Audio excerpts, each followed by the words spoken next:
They arrested her for impersonating a seal, until the admiral whispered. The ghost of Operation Neptune. 214 HRS, Pearl Sentinel Naval Base, Hawaii. The storm was pounding the base like war drums from the sky, wind tearing across hangars and floodlights swaying. Inside the Security Control Center, the blue glow of screens painted Lieutenant Commander Alina Reyes in light. She didn't flinch when the first camera went black. Sector 4 just dropped, a tech said. Reyes leaned in. A second feed died. Then a third. No way, that's weather, she muttered. Then the motion sensor started blinking. First 1. Then 4. Moving in coordinated patterns. She pressed the intercom. Patrol Bravo, eyes on Sector 4. Go manual. Something's wrong. 2 MPs left the room, armed and armored. Reyes folded her arms and stared at the screens. She'd served long enough to feel it in her bones. This wasn't a drill. This wasn't drunk sailors or bored techs. This was controlled. This was a ghost. 02. 27 hours, old munitions wing. Rain slammed the windows in staccato bursts. The old wing was scheduled for demolition. Lights barely worked. Rows of abandoned weapons crates lined the halls. Sergeant Mahoney took point, rifle raised. Behind him, Patel covered rear. I hate this place, Patel whispered. Bad vibe. Mahoney ignored him. Stay sharp. They moved slowly. Quiet. Then Mahoney felt it. A whisper of breath on his neck. Too late. A figure dropped from the ceiling. One arm locked around Mahoney's throat, the other catching his rifle before it hit the ground. He struggled, but the grip was surgical. Non-lethal. He went limp. Patel turned. Sarge. The figure lunged. A boot swept Patel's legs. He slammed into the wall. Something jabbed his neck. Taser. Darkness. The figure stood. Female. Slim but strong. Clad head to toe in matte black tactical gear with no visible insignia. Helmet with visor, gloves, boots. Not a sound as she moved. She slipped deeper into the complex. 03. 11 hours, Detainment Room Bravo. The woman sat perfectly still. Ankles shackled. Hands cuffed. Head down. Breathing calm. As if she wasn't surrounded by armed guards and concrete walls. Reyes watched through one-way glass. She took down 4 of ours without a scratch, Mahoney said, wincing as he adjusted the brace on his arm. Could have killed us. Didn't. That's not a protester, Reyes said. That's training. They'd stripped her of weapons, helmet, and gear. But still no ID. No fingerprints in any database. No hits on facial recognition. Bring her in, Reyes said. Inside the room, she sat across from the woman. You have no identification. No name. No rights, technically. You breached a classified area. That's 10 years minimum, if not espionage. So talk to me. Nothing. Reyes leaned in. Who trained you? Still nothing. The woman's eyes slowly lifted. Calm. Steady. Reyes felt it, the smallest ripple of unease. For 19 HRS, Command Center. The Admiral arrived in silence. Marcus Whitmore had been retired 5 years, but when certain alarms triggered in the base system, his name still lit up classified channels. He walked with a cane now, but his eyes were sharp. He reviewed the security footage. Stilled it on the figure neutralizing the guards. Then he asked one question. Where is she? For 32 HRS, Detainment Room Bravo. Whitmore stood on the other side of the glass. His face was unreadable. Reyes stepped forward. You recognize her? The old man didn't speak for a long time. Then he said, almost a whisper. You just cuffed a legend. The legend resurfaces. 502 HRS, Pearl Sentinel Naval Base, Briefing Room Charlie. The storm outside still raged, but inside the briefing room, the atmosphere was colder than the rain. The hum of the overhead projector was the only sound until Admiral Marcus Whitmore spoke. His cane tapped a slow rhythm as he paced before a panel of intelligence officers, security heads, and Lieutenant Commander Alina Reyes. On the screen behind him, the grainy surveillance capture of the intruder in motion, taking down guards with brutal efficiency.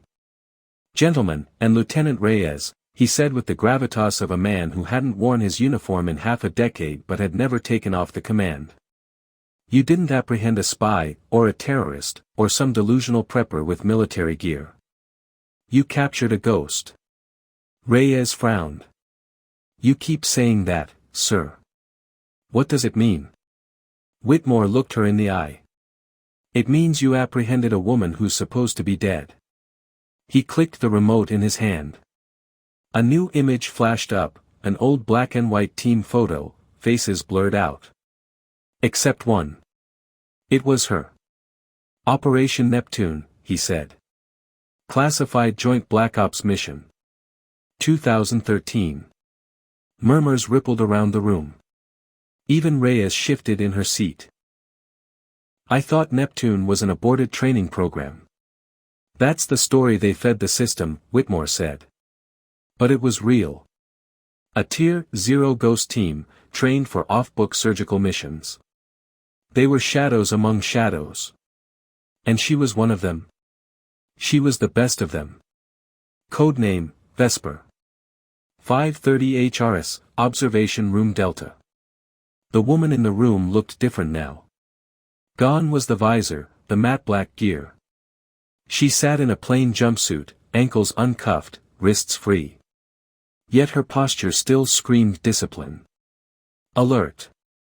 Aware. Across from her sat Dr. Henry Klein, base psychiatrist. Silver-haired, soft-spoken, but keen. No name. No ID. No record of existence, he said, placing a recorder on the table between them. Except for a file that doesn't officially exist. She remained silent. He opened a manila folder. Photos inside showed satellite scans, mission dossiers, redacted documents. He laid one out. Operation Neptune. Target was a rogue bioweapons lab off the Horn of Africa. The mission went sideways. Still silence. He slid another photo forward. A burnt compound. Bodies. A blackened trident. You were supposed to be dead. Her eyes flicked to the image. Something stirred behind them. Regret? Rage? Memory? They told me to disappear, she said finally. Her voice was low, slightly hoarse. So I did. Klein leaned in. Why reappear now? A long silence. Then. Because they lied. They never destroyed it. 601 HRS, Admiral Whitmore's quarters. Whitmore poured a glass of bourbon, hands steady despite the weight of history settling over him. He stared at an old framed photo on his desk, a team of operators, faces blurred out. Only two remained, his own, and hers. Vesper, he whispered. The phone rang. He picked it up. Whitmore.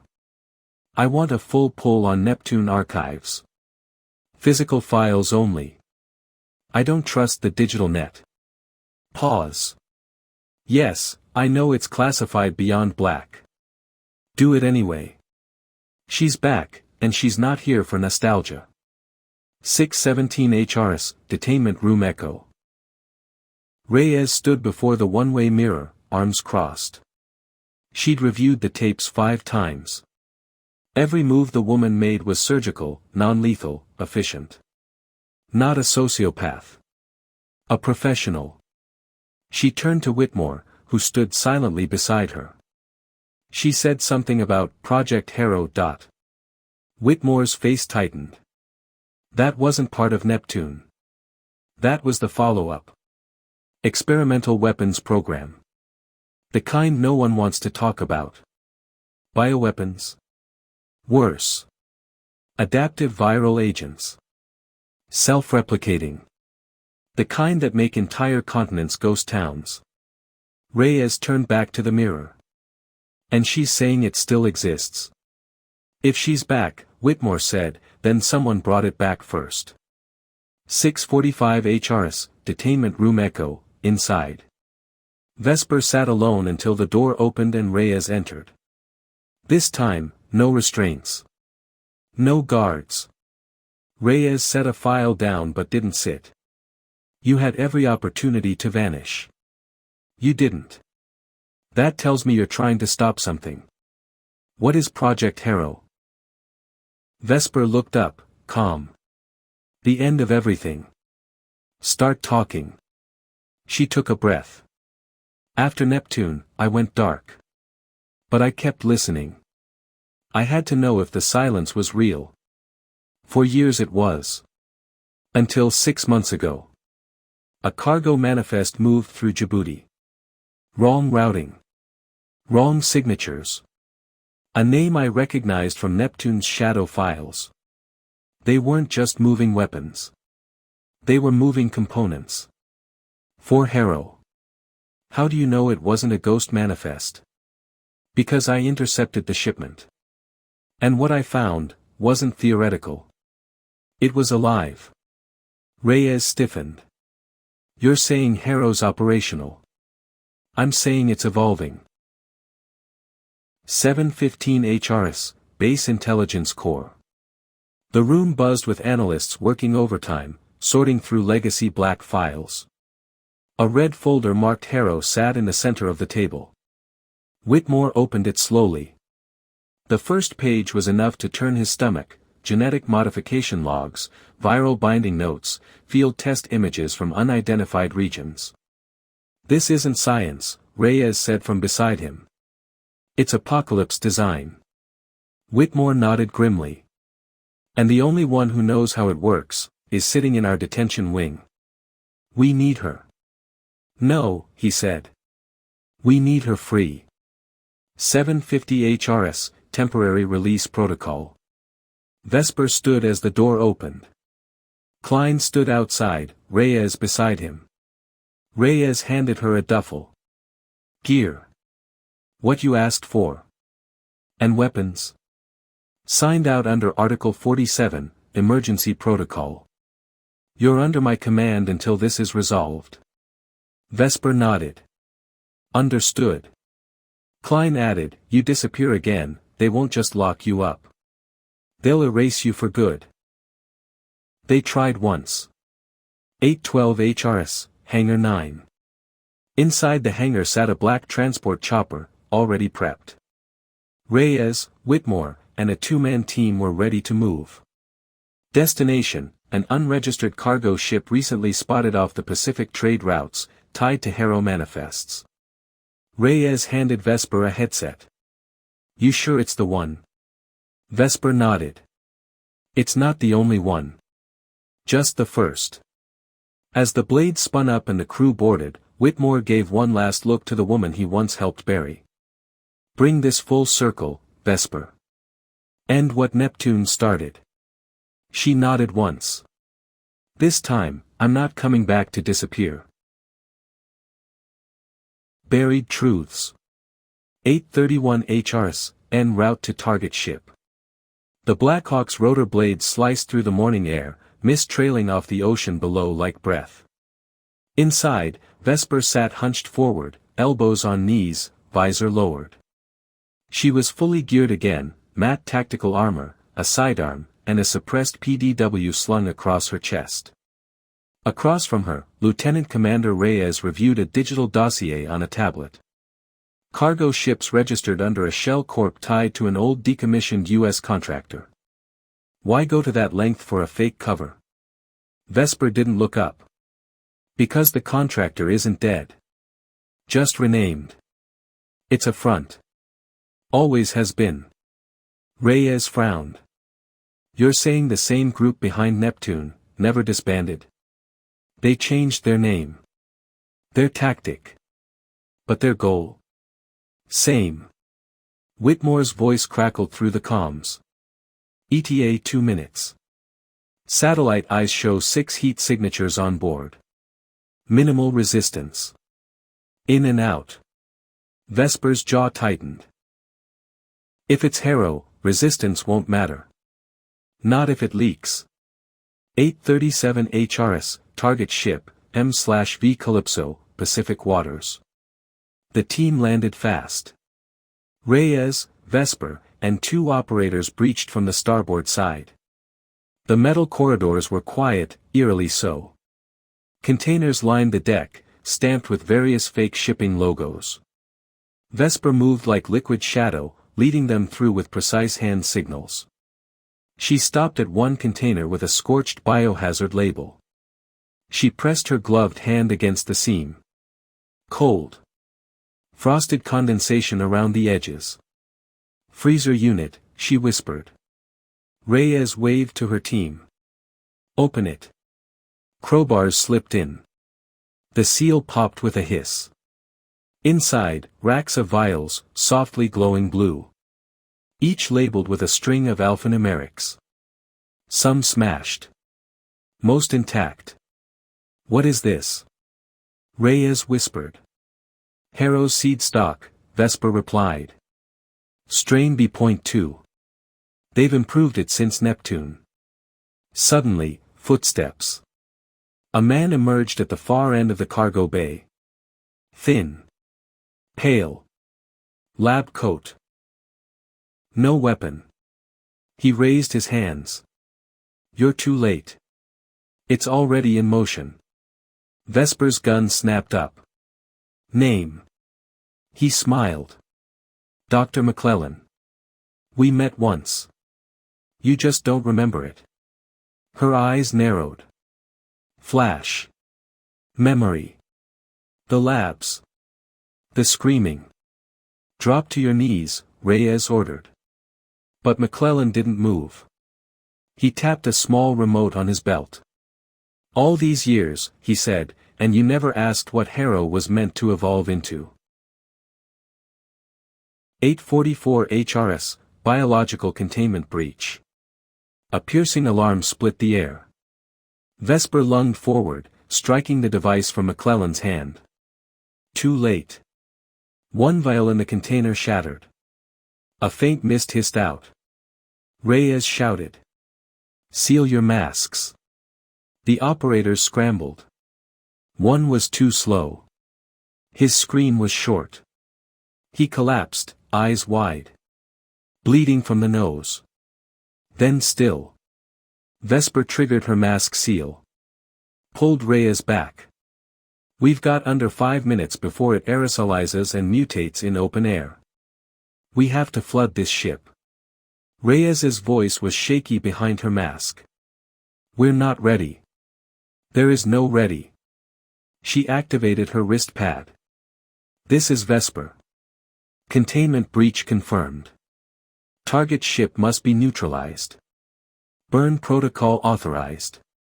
Whitmore's voice came over the comms. Are you sure? Yes. Harrow lives. We can't let it leave the water. 852 HRS, evacuation. The survivors sprinted for the extraction line. McClellan laughed behind them. You'll never stop it. This is just one node. Vesper turned and fired. One shot. Silence. They climbed onto the Blackhawk. Vesper looked back one last time. Then the charges blew.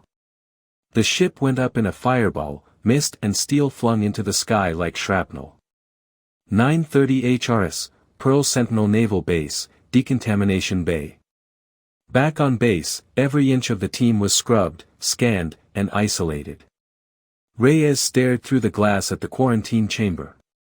What he said, one node, what does it mean? Vesper emerged from the Deccan unit, towel around her neck, eyes hollow. It means there are more. Multiple drops. Different regions. Possibly simultaneous. And you think McClellan was just one piece? I know he was. Reyes swallowed. How do we stop them? Vesper picked up her gear slowly. We find the architects. The ones who funded Neptune. And we erase them. Enemy within. 10 o'clock HRS, Pearl Sentinel Naval Base, restricted sublevel 3. The elevator descended with a hollow whine, deeper than Reyes even knew the base extended. Vesper stood beside her, helmet under one arm, face expressionless. This was never on the schematics, Reyes muttered. It wouldn't be, Vesper replied. This level was built for a contingency plan. Black sites for black secrets. The doors opened to a dim hallway lined with reinforced doors and biometric locks. Whitmore was waiting. You're late, he said, turning and walking briskly. We had to debrief the rest of the team, Reyes replied. One of them died because of Harrow. Whitmore stopped and turned. And how many more die if we don't act now? He swiped a badge across a final door. It hissed open to reveal a command suite with active feeds, encrypted dossiers, and surveillance on a dozen high-profile figures across the globe. Welcome to Watchtower, he said. 1010 HRS, Watchtower Briefing Room. The screen displayed a map of the world, red dots clustered in Asia, Eastern Europe, and South America. These are suspected Harrow nodes, Whitmore said. Based on McClellan's files, at least 7 live cultures have been seeded. Reyes scanned the list. And you think someone inside the Pentagon helped this happen? Not just inside. At the top. Someone's funding this off-book, feeding false intel, shielding labs from detection. Vesper leaned forward. I know where to start. The Defense Advanced Research Nexus, DARN. They were Neptune's original research arm. Whitmore nodded. They went private 5 years ago. Now they operate under the name Ardentiz Biotech. Then that's where we hit next, Reyes said. Vesper's eyes narrowed. We don't hit. We infiltrate.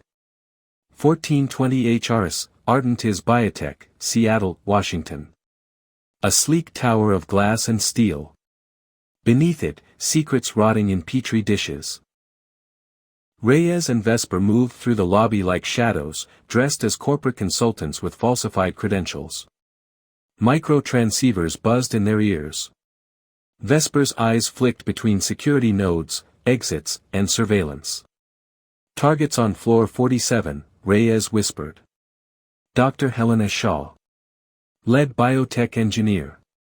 They rode the elevator in silence. At floor 47, Shaw's office was modern, sterile, a far cry from the labs beneath it. Shaw looked up as they entered. You're early. The briefing was. Vesper moved fast. Door shut. Gun drawn. Silencer affixed. Shaw froze. What do you want? The truth, Vesper said. About Harrow. 1440 HRS, Shaw's office, private lab access. Under threat, Shaw led them to a sublevel lab.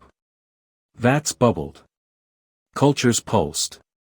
This isn't biotech, Reyes whispered. It's weaponized evolution. Shaw finally broke. They told us it was to preempt pandemics. That we were creating immunoadaptive agents.